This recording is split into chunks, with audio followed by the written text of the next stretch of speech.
morning and welcome to our Anne Frank conference this week, and we're going to be having an exclusive interview with Eva Schloss. Now, Eva Schloss is a survivor of the Holocaust, and she is also Anne Frank's stepsister, and she became friends with Anne when she was a child growing up in Amsterdam. So we're delighted that Eva can join us today, and I'm really pleased that we're going to be putting some of your questions to her throughout the course of this interview. So Eva, it's lovely to see you today. So I think, Eva, firstly, I just want to say thank you for doing this, because I know that there are lots of young people that are watching that really wanted to kind of have a chance to hear from you. And some of the questions that I'm going to ask you today, I haven't actually put together. It's the young people themselves that are asking these questions. Yeah. The good ones are from the young people. Okay. Now, I would just first of all just like to know, could you just tell me where you were born? And obviously at some point in your life you ended up in Amsterdam, so could you just tell me where you were born and what it was like growing up in Amsterdam? Well, I'm born in Vienna in 1929. Will sound very long for you, but yes, I'm 91 years old now. And I was a very, very happy child. We had a wonderful family, grandparents, aunt, uncle, cousins. And Austria is a very beautiful country with mountains and lakes. And I was very into sport. And so was my dad. And so the weekend we went always in the mountain and we did excursions. And in winter we did skiing. I had little skis. And we went different from now. We went up a mountain. We had to get up. There were no ski lifts, and then come down, and that took a whole day. So and we went swimming, and really it was lovely. But then, when I was 9 years old, everything changed because the Nazis from Germany came and occupied our country and our cities. And from the day one, things changed. My first experience, we were a Jewish family, but not really very religious. We didn't go every week to the synagogue, but we did keep the festivals. So, because at school, you had to have religious education. And what happened, there were in my class about 7, 8 Jewish children, and twice a week we were called out and we had religious education, meaning Jewish education, in a separate classroom, and the non-Jewish children, the Christian children, stayed in their class, and they had modern Christian education. At that time, there were no Muslims in Vienna. So this was the two religions, Catholic and Jewish people. And of course, when you came back to class, everybody knew that you were a Jew. But it didn't matter. You know, we were treated the same. There was no prejudice. Life was really very, very good. But as soon as the Nazis came in, the population changed. From at home, of course, the children, I don't think were so aggressive at the time. Not the little ones. But anyway, and after school, I usually went at the home of one of my best friends who was Catholic, and it was on the way to my home. We walked, it wasn't very far. But after the Nazis came in, when I got to her house, the mother opened the door and she looked at me with such hatred. I was in shock. And she said, "We never want to see you here again." And she slammed the door in my face. I went home crying and I said to my mother, "I don't understand. We didn't have a quarrel." And my mother said, "Well, for Jewish people, life will be very difficult now and quite different."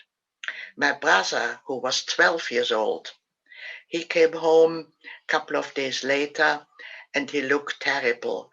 His face was full of blood, his clothes were torn, and he was crying as well. And he could hardly walk, he was a bit injured. And her parents were in shock, and they said, "What on earth has happened to you?"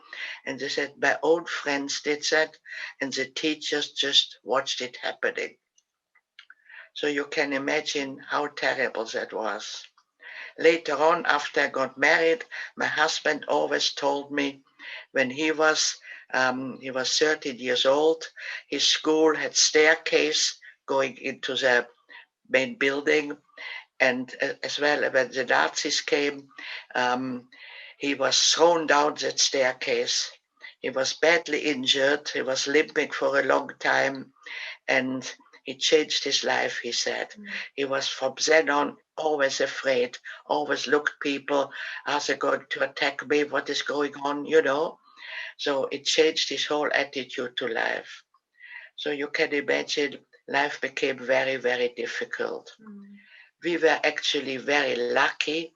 We were still able to get out of the country eventually. And my father had a shoe factory, and in Holland there was a big shoe industry in the south of Holland. So my father went there. He had done business with those people, and he got a job there. And when we came, we were not allowed to take anything with us, just a tiny little suitcase with one day of changing of clothes. So of course we had a furnished apartment. You know, we had no furniture, we had no bed linen, we had nothing. So everything was in this apartment, and it was called Merwedeplein. It was a little square. Well, it was kind of a triangle, and on the middle there was room for children to play, because when you live in an apartment you have no gardens. So after school the children all came to play in the street. It was very, very popular. School finished at 3 o'clock, and little children, like I was 11 then, didn't get any homework yet. So it was full of kids. And one day a little girl came to me and introduced herself, and she was Anne Frank. We were both 11 years old, and we became friends. You've heard, of course, about Anne Frank, I'm sure, quite a bit. And Anne, with her, it was quite different. Her parents come from Germany, and they left already in 1933 when she was 4 years old. Wow. I was 11 when I came to Holland. So she went to a nursery school. She picked up the language very well, forgot actually her German. So when she introduced herself, she spoke Dutch with me, and I did understand a little bit, but I couldn't speak it, of course. So that was very difficult. So she was very friendly, and she said, "Well, I take you up to my apartment, and you can meet my dad. He will speak German with you." And that was, of course, very, very nice. The mom made lemonade and biscuits, and so we became friends. But I was still shy, and Anne was very forthcoming, and she loved to tell stories. And she was a big chatterbox. Her nickname was Mrs. Quack Quack. And after school, she had to stay behind very often and write hundreds of lines. I'm not going to talk so much in lessons. But, you know, that's what she was. She was lively. And each week, again, she had to stay behind and got her little punishment. But nevertheless, she didn't really mind so much about that. And when I told her I had an older brother, she said, "Oh, when can I come and meet him?" Because she was already with 11 and 12 quite a flirt. She liked boys very much. And he was quite jealous. He had only an older sister, but I had an older brother. So, yeah, and so life carried on. But unfortunately, the happiness was, and we were together as a family. We had a very nice apartment. My brother, he was very musical, and in this furnished apartment was a piano. So he was really very happy, and he composed. And so life was good, but not for very long. So it sounds to me there was a very clear moment in Vienna where you were very aware that things had suddenly changed and changed for the worse. And quite clearly, we can place the responsibility initially with the Nazis, but from what you go on to say, it was the ordinary people around you that were also then contributing to that change for the worse, and obviously led to the decision for your family to go to Amsterdam. So obviously, you've gone to Amsterdam now. When do things start to really change for your family in Amsterdam? Because obviously, I know that you end up having to go into hiding at some point. But what are the circumstances that led up to that? Well, this was when we got to Amsterdam. That was 1940. Okay. And the war had already started with Germany and Poland and France. And so everything was quite restricted. You couldn't really travel freely. And it started to become a bit scary. But so, as I say, we got there in February during the war. And in May, so after a few months, the Nazis invaded Holland as well. Yeah. So it became an occupied country, like Austria in a way. Mm-hmm. And we still tried to escape, to go to the harbor, to get to England, but the last boat had gone. So we went back to our apartment and thought, well, wait, what is happening now? Well, the Dutch people were quite different from the Austrian people. They didn't become Nazis.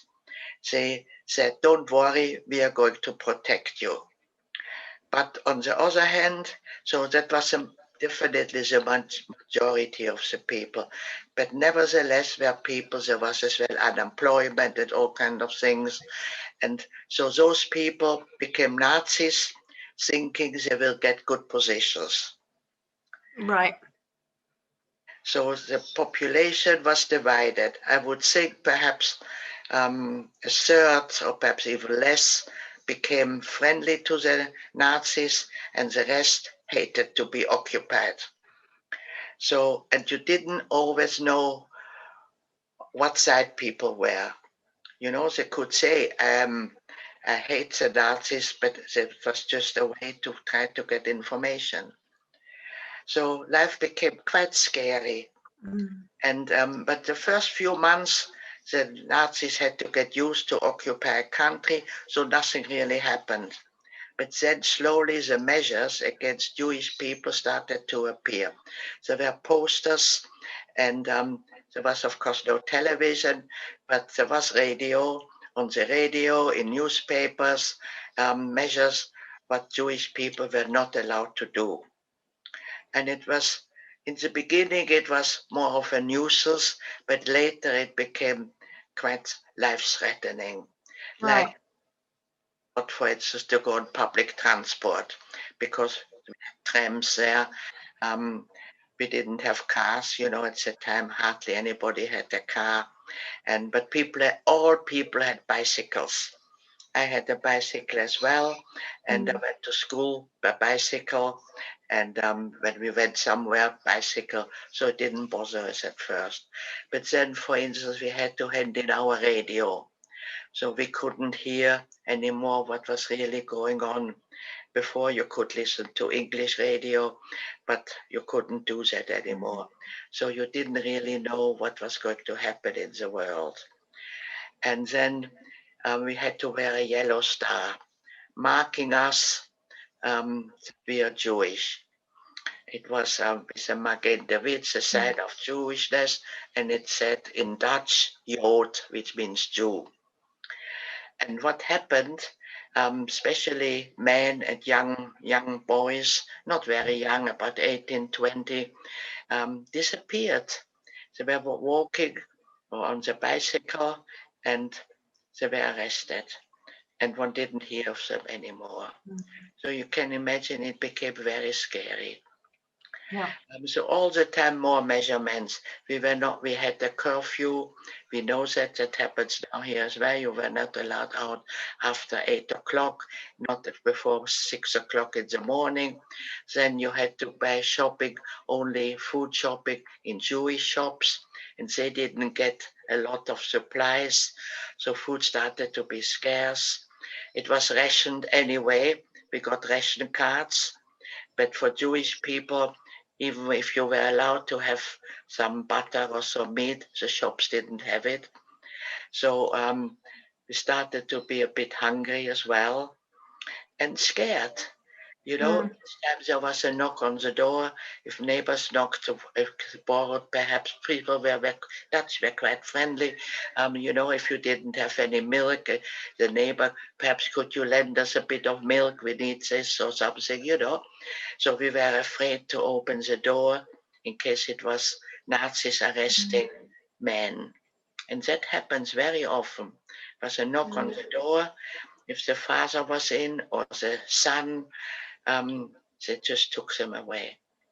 And you didn't know what had happened to them, never heard of them. After the war, we heard that they were sent to a terrible, terrible camp in Austria called Mauthausen. Yeah. They were just thrown down from the cliffs there. Wow. So you can imagine life became really very scary. But my family was actually very ingenious. My father, we were 4 of us. My father told us bridge. And I was very good in mathematics, so I could remember the cards. So my father was very proud of me as a youngest good bridge player. And then as well, Monopoly, that's a board game, came out. And of course, we used to play that as a family. So in the evening, we occupied ourselves, but we're scared in case there was a knock. Yeah. So, and it became more and more difficult. We had to leave our schools and go to Jewish schools. By itself, you would say, that's okay. My husband always said, I wish I could have gone to a Jewish school, so then I wouldn't have been bullied. But but it was different. The Nazis sent us to Jewish schools. And what happened, sometimes they came with a truck, told the kids to go on the truck, and the children disappeared. The parents waited in the evening for the children to come home, and they didn't turn up. And they went to the local police, to the Nazi police even, didn't get any answers. And only again later after the war, we heard that they were sent to this terrible camp and just killed. So you can imagine life became very, very scary. Yeah. Like this, we lived for 2 years, and then young people, my brother who was 16, and Anne's older sister Margot, and many, many of their friends, and older as well, up to about 2022, got a call-up notice with a list with so many underwear and so many shoes and this and that you have to bring and meet on the Sunday at a certain place to be taken to Germany to work in German factories. So it was 1942. But many Jews, and we knew that from the British radio and from neighbors who told us, because we didn't have a radio, we're not allowed to have radios, but we heard it, of course, from people, that already the camps were built in Poland and Germany, and many, many Jewish people had been sent to them and had been killed. So why on earth do they want more Jewish people in Germany? That can't be right. Yeah. So my father called us together and he said, Heinz, we are not going to send you. We are going to go into hiding. Well, I said, what do you mean hiding? Adults don't hide. And my father explained, I found some wonderful people, members of the resistance, who going to risk their life to keep us safe. So we're going to stay with them, but you know, the apartments are very small in Holland. It's very overpopulated because it's quite a small country with a lot of water. So they couldn't always build everywhere. And so there were small apartments with steep staircases. And so my father said, I found two families. We have to split up.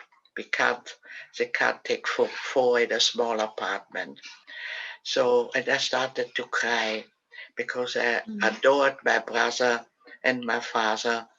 And I said, I don't want to be separated. And my father said, well, we just have to, and it is safer. The chance the two of us will survive is bigger. Survive. Wow. I turned 13, and I must say that was the first time that I was really afraid I might be killed, I might die. And that is quite scary for a 13-year-old. Absolutely. Same time, the Frank family disappeared because Anna's older sister, Margot, got the same call-up notice, and their dad, Otto, had assumed something like this might happen, and he had made his office, there were some spare rooms which wasn't used, was a big house, he bought furniture and linen and cutlery and plates and everything. He brought every time when he went to work, he always took a few things there. That when they had to disappear, because again, they couldn't take a removal van or anything, it takes this. So it had to be all secretly taken over a long time. And so that is where they went, in Otto's office. And you might have seen pictures. They separated it from the building where people were working with a bookcase with files in it. And so you could move the bookcase away, and then you could enter there as a secret hiding. And they were in hiding as well 2 years till they were betrayed. And the same happened to us. We were in hiding for 2 years. In two different places, and the Nazis knew that all those young people hadn't come. So where are they? Yeah. They made house searches, and always at night. So at night they knocked on the door, and people had to open. Nobody had really any rights, even ordinary Dutch citizens, and the Nazis stormed in and looked over the premises. So in every hiding place, we had a hiding place within the hiding place. Meaning, again, the people who worked for the resistance came and looked it over and said, well, if we make a wall here, then it's just, this part is just not existing, and there is a trap door where you can put it back. And they found the little bathroom. There was a toilet at the end. They said, well, there needn't be a toilet in this bathroom. So they made a tiled wall with a tiled kind of extra piece, which we had to put in from the inside when we went into this tiny little space. And that is what happened. Nearly every week at night, there was a knock on the door.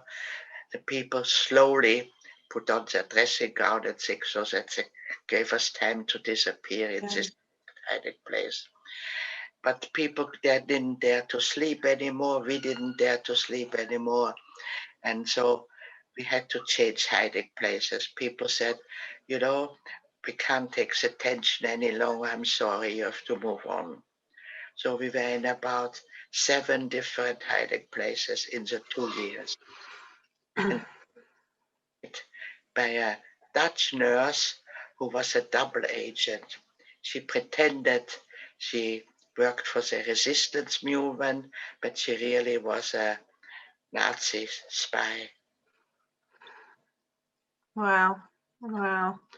It just seems to me with the restrictions, like you said, they start off as almost being a nuisance and an inconvenience, and they gradually get more and more limiting and scary and threatening to life. But it's the call-ups which are the turning point in terms of we've now got to do something very serious in terms of going into hiding. And obviously you talk about, you know, like a key difference between you and Anne is Anne obviously stays put in the same hiding place for the duration of her time in hiding, and you're forced to move. Yeah.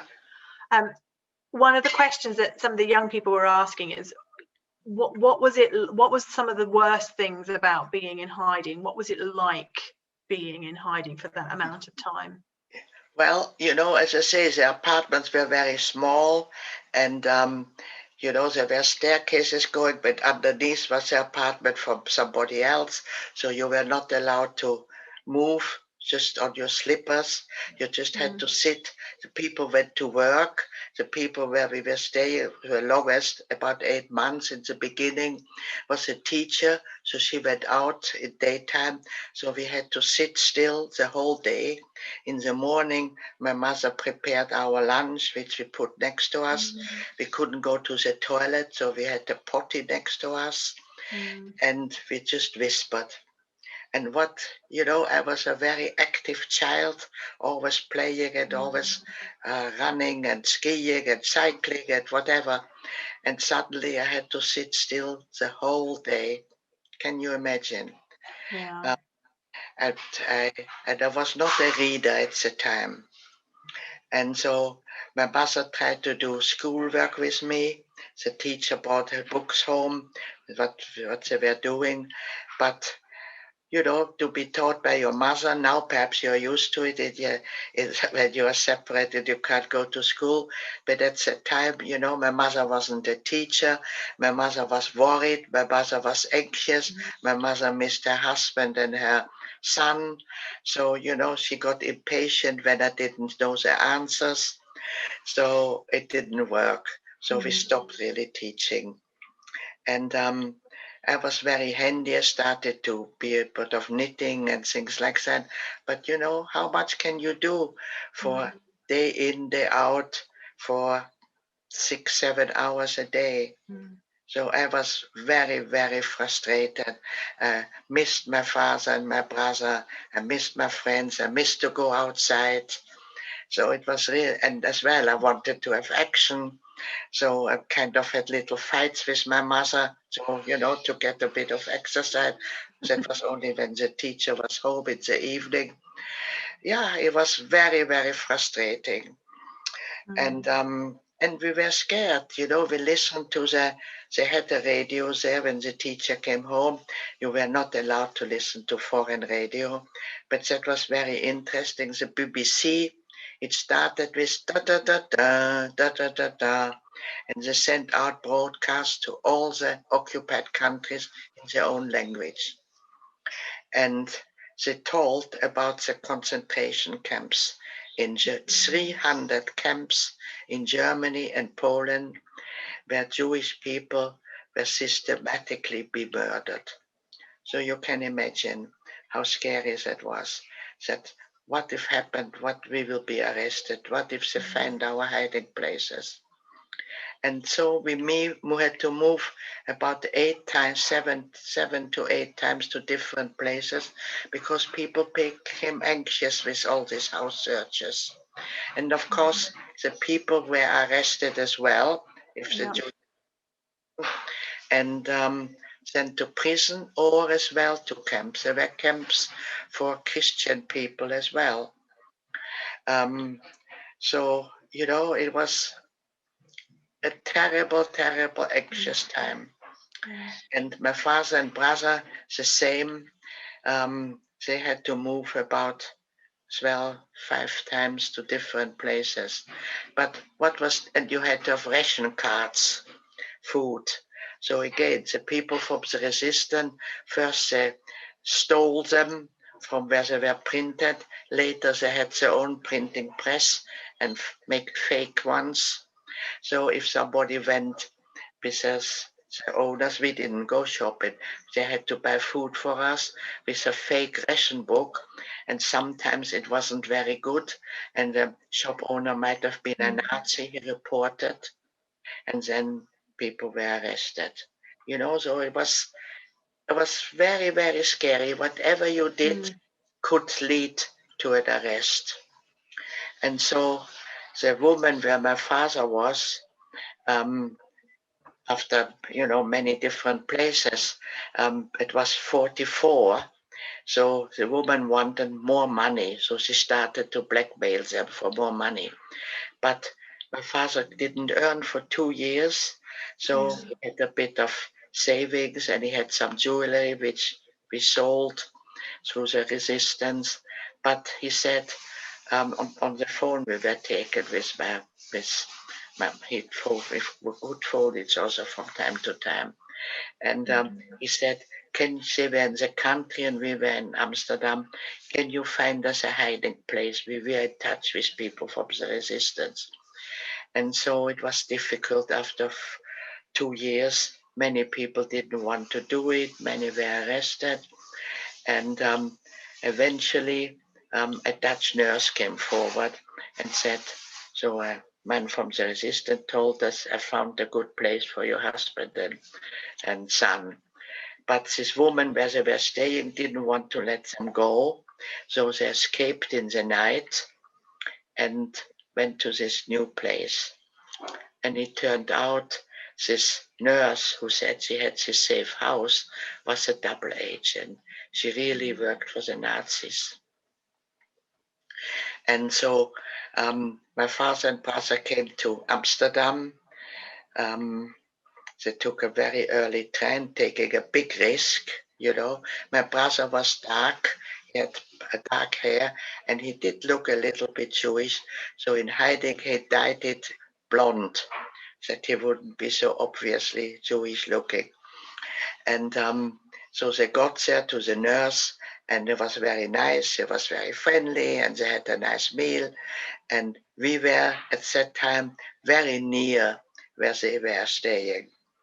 So, and as I was so miserable, my parents decided we would go and visit. We looked very Dutch. They always said I look like a Dutch little girl, blue-eyed and blonde hair. My mother too. So we took a chance and we went to visit them when they moved in there. And we went back to our place. And on Tuesday, it was my 15th birthday. And we were in a nice place. We hadn't been there very long. We had a nice breakfast. The woman had kept an egg, which we hadn't got for a long time. I got an egg for my breakfast, and I got a little present from the son of the house. And then there was a knock on the door, perhaps a postman. Daytime it was always safe.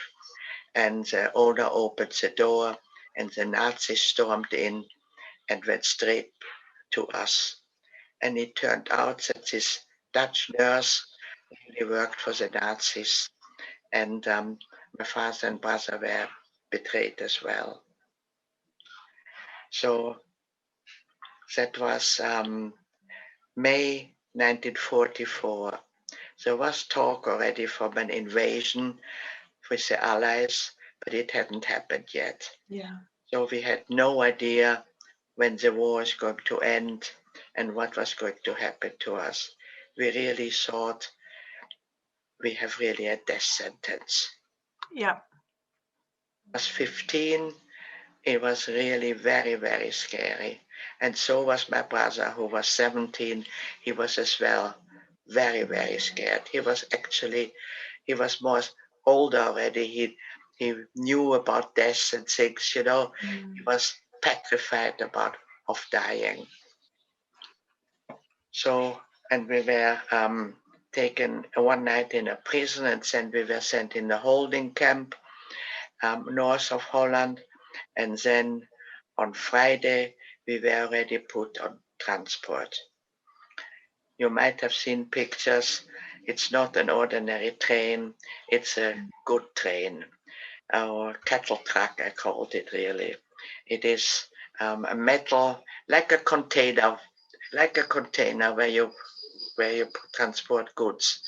There was always made a tiny slit on one side with barbed wire across for air, and about 80 people were pushed into that. There was nothing in but 2 buckets, one with clean water, the other one for toilets, a bucket. And that was changed once a day for 80 people. So you can imagine.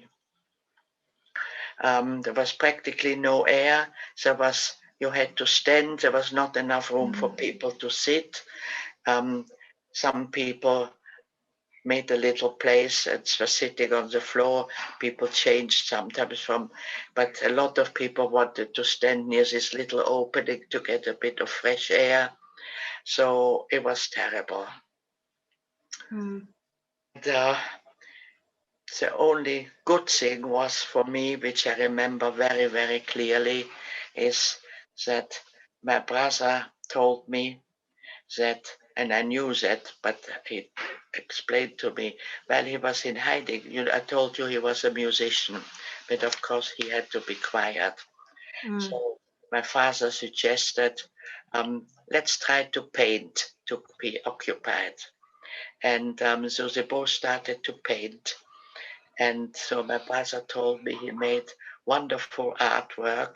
And before they escaped from that house, a woman who wanted more money. He hid the paintings under the floorboards in the loft with a note on it. This belongs to Hans and Eric Geringer, and after the war, we are coming to pick it up again. And he said to me, if I don't come back and you do, please go and pick up my paintings. That was more or less the last conversation I ever had with my brother. And then we arrived in Auschwitz, and we knew this was the biggest camp where people were being gassed. I mean, it's just incredible. I guess the speed of how quickly that must have all happened, of suddenly, being in hiding for 2 years to then being discovered and then put onto the cattle truck, whisked away, seeing our brother, having what would turn out to be that last ever conversation with him. I can't even imagine what that must have been like for you, as a 15-year-old, to even try to comprehend what was going on. And obviously we know that the young people that we're talking to today are young, and they're still probably learning about these places and these issues, and it's scary, and there's probably lots of questions that they have about them. But Auschwitz obviously is a place of pure terror, pure horror, pure tragedy. From your perspective, how would you explain to some of the young people watching this what that place was like? Well, the idea was, because that was their plan of the Nazis, and there was in, I don't know, 39 or 1940, I'm not quite sure, they had a meeting and they decided, how can we get rid of all the Jewish in all our occupied countries? Because the Nazis actually occupied practically the whole of Europe. The only country which was not occupied was Russia and Switzerland. But all the other countries were occupied by the Nazis, and everywhere they wanted to catch the Jews and kill them. That was the official plan, and that was well known. There was no secret about it. So once we were caught, we thought sooner or later we will be killed. On the other hand, we knew that a invasion was planned by the Allies. But when it was going to come, we didn't know. Just to tell a little bit about what happened to Anne, they were hiding as well, same time as we went into hiding, stayed in the same place, and were arrested the same year. We were arrested in May, they were arrested in August. So by that time, the invasion had happened already, because it happened in June or July, I'm not sure now. Anyway, it happened before they were arrested. So they had already great hope that it might not take very long anymore till they are freed, because, once the war is finished, if you're still alive, you'll be freed. So they were, in a way, not that scared as we were, because we knew, I don't know how long the war will last. They had more hopes than we had. But of course, unfortunately, they all died, besides Otto Frank, Anne's father. He was the only survivor of those 8 people who were in hiding in the secret annex. So I would say that even worse. Our family, at least I was together with my mother. Yeah. But of course, like my brother and father perished. So and it is interesting to know, we female might be proud of it, the situation for the women were much, much worse for the men. The barracks were different. I will tell a little bit later about that. And nevertheless, many more women survived than men. So that's quite remarkable, really. So are we physically stronger, or have we got more willpower?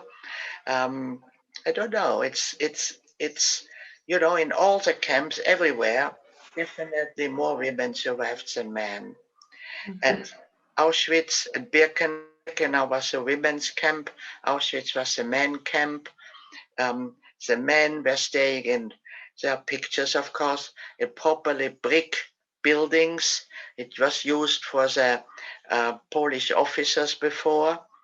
So there were toilets, there were rooms where you could sit in those barracks, there were wardrobes, and there were single beds, bunks. They were too high, but single ones. Whereas the women barracks, that was built actually for the horses of the cavalry of the Polish, and a few, but the others were built just from wood, no stairs, just one floor, and there was a chimney in the middle, which could be heated for the horses, but it was not for us. And on both sides there were bunks, 3 high, and not single bunks, but about 8 people had to sleep in it. It was about 1.5 yards wide. And there was nothing in it, just the floorboards, and not straw, not blanket, no sheet, no pillow, nothing.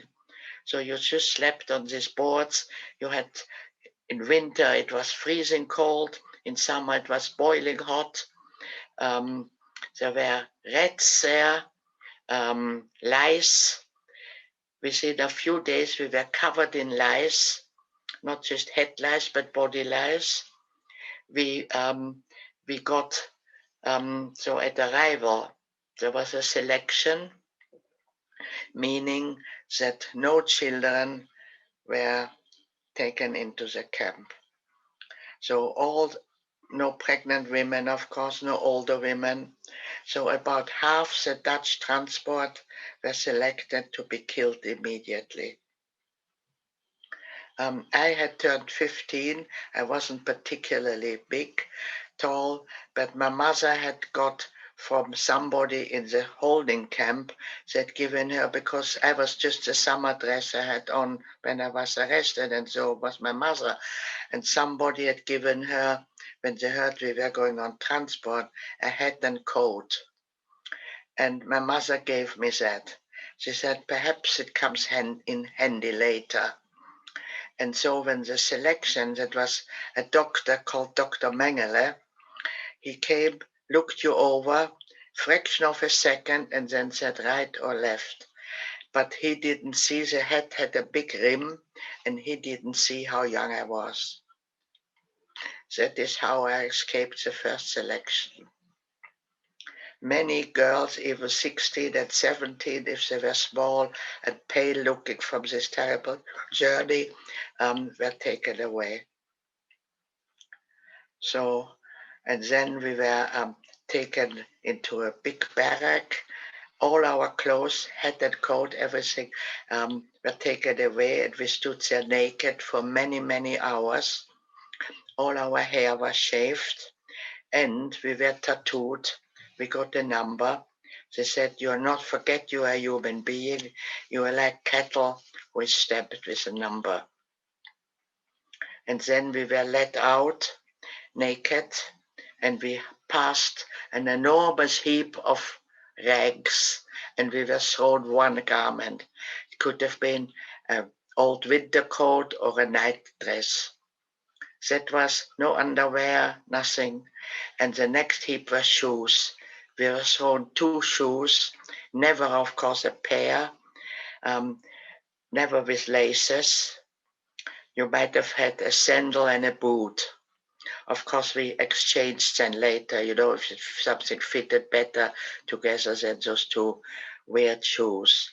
And then we were taken into those terrible barracks, and they said, this is going to be your home as long as you stay alive, and saying, which isn't very long anyway. Yeah, and so people died every day from starving, from bad food, from diarrhea. People got illnesses. There were rats who spread the illness. The water wasn't clean. We got only in the morning a little mug of liquid. In the evening, we got a big chunk of bread. That was all we ever got. So how long can you survive from that? But miraculously, I can only say miraculously, my mother and me survived. And I know you have learned probably already in school about the bombing of the Nazis. So in England, it was not very easy either. There was food rationing as well. And the children were evacuated very often, separated from their parents to be safer in a small village than in a big city which has been bombed. And of course, London was bombed very, very badly. And many, many people perished, of course, in those bombing. So occupation was not very easy either. It was quite bad. But of course, nothing compared to what happened to the Jewish people who were all taken from all those occupied countries into camps, and 6 million died. That is an enormous amount. You can't imagine how many people that is.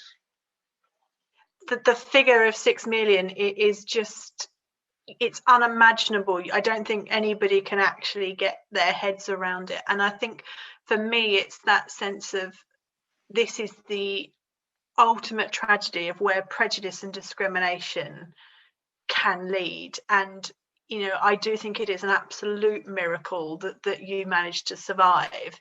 And we are so grateful that you now spend your time committed to telling your story, and to the point actually that you were fundamentally important in the setting up of the Anne Frank Trust 30 years ago, actually. Yeah, I know.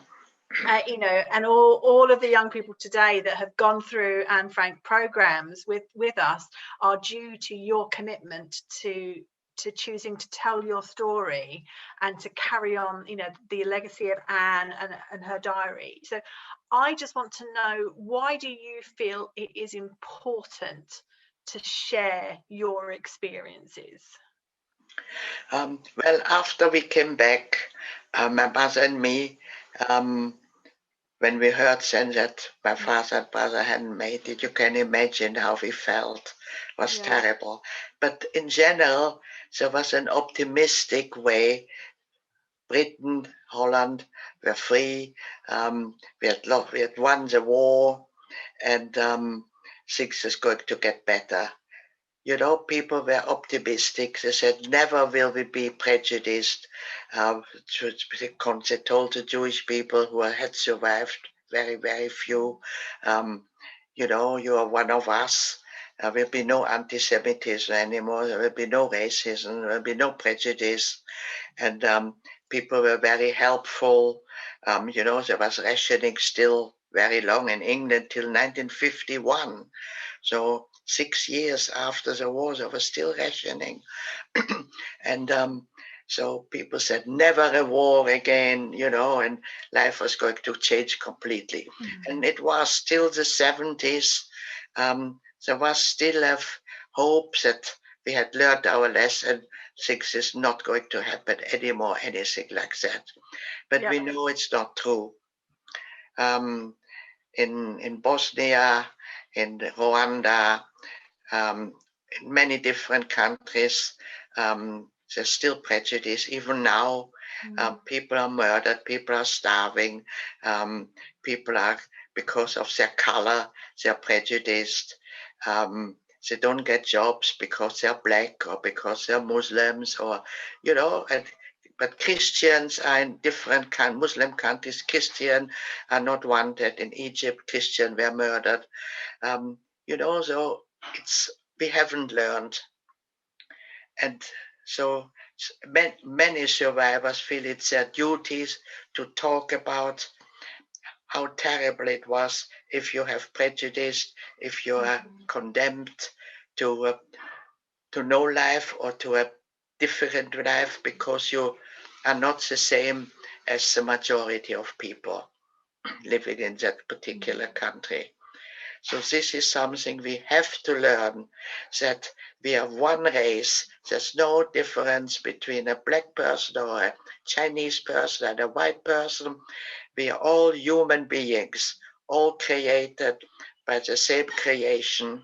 And there's no reason to hate somebody because they are different. And this is really the lesson. Through my story, I come to the end of this and say, this is, you know, that is a lesson. It could happen to you that you are prejudiced suddenly. We don't want this. We are all equal. So, and that is why most of the survivors have written books and give talks and tell the people, if you're prejudiced against somebody else, what can happen? And it can happen to anybody. Where there's a majority of people, they go to a minority. And that is ridiculous. That should never happen. And as well, wars. Wars don't benefit anybody. It's a terrible, terrible thing. And since this Second World War, have been many, many wars. And even now, there are things going on. People try to protest, but they get silenced. They get arrested, they get shot, they get imprisoned. You know, if there are bad circumstances, you have a right to protest. That shouldn't be illegal, as long as it is not starting to burn things down. Just go to the government and tell that's not right what you're doing. Protect the people who are being discriminated. This is a lesson, and this is what the Holocaust survivors' message is. Don't get prejudiced, help each other, be a good human being. That is the purpose of why you are alive, not to harm people and be evil and kill. And in England, we have so many young people killing people with knives. I mean, what is going on in this world? Terrible. No, I absolutely agree, Eva. And I think that, you know, it is true testament to yourself and other survivors who have demonstrated a lifelong commitment to getting that learning across, because you're right, absolutely, there have been so many other wars and atrocities and people haven't learned their lessons, and prejudice still exists today. And I think, you know, just to kind of round this off from my perspective, obviously you were fundamental in setting up the Anne Frank Trust. And obviously the Anne Frank Trust works with young people, it works with children. Why was it important for you that the Anne Frank Trust exists to work with children? What's the power of spreading this message to children and young people? Well, you know, just tell you another little story. I moved to London. I was married 63 years. Have 3 daughters, 5 grandchildren now. But I didn't tell anybody for 40 years what has happened to me. They knew, of course, because my mother married Otto Frank. And Otto talked always about Anne. So they knew there is something peculiar in our family, but they never asked, and I never told them. Till 1986, in Amsterdam, the house became a museum, and they decided the message has to become international, and they started to make an English version of an exhibition. And that came to England in 1986 for the very first time.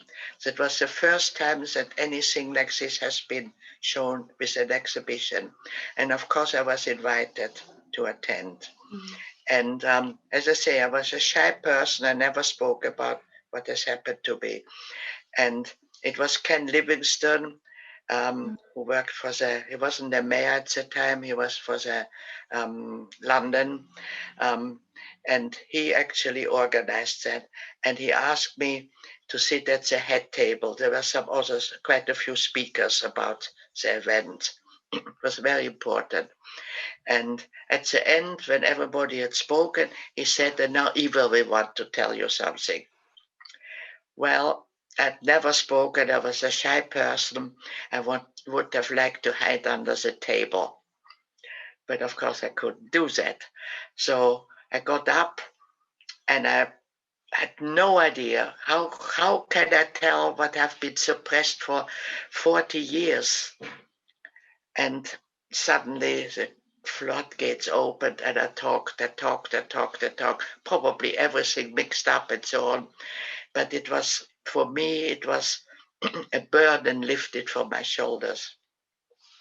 And then this exhibition traveled all over England, and they always asked me to open it and say something. And I wasn't a public speaker, and you know, I couldn't do it. So my husband wrote a speech for me, which I read very nervously and badly. And but I realized eventually that's not, he wrote it, but it's not really what I want to say. So eventually I got my own voice back. And this is what I've done now for 40 years. And from the 80s till now, I've been traveling the world. I've been in Australia, in China, in Japan, in most American states. And people want to hear, they want to learn, but they hear, but they don't learn. So that is why, I hope that the restrictions will be lifted soon and I can go and speak in person again. And we would welcome you to be able to do that. We love it when you can go and talk to young people.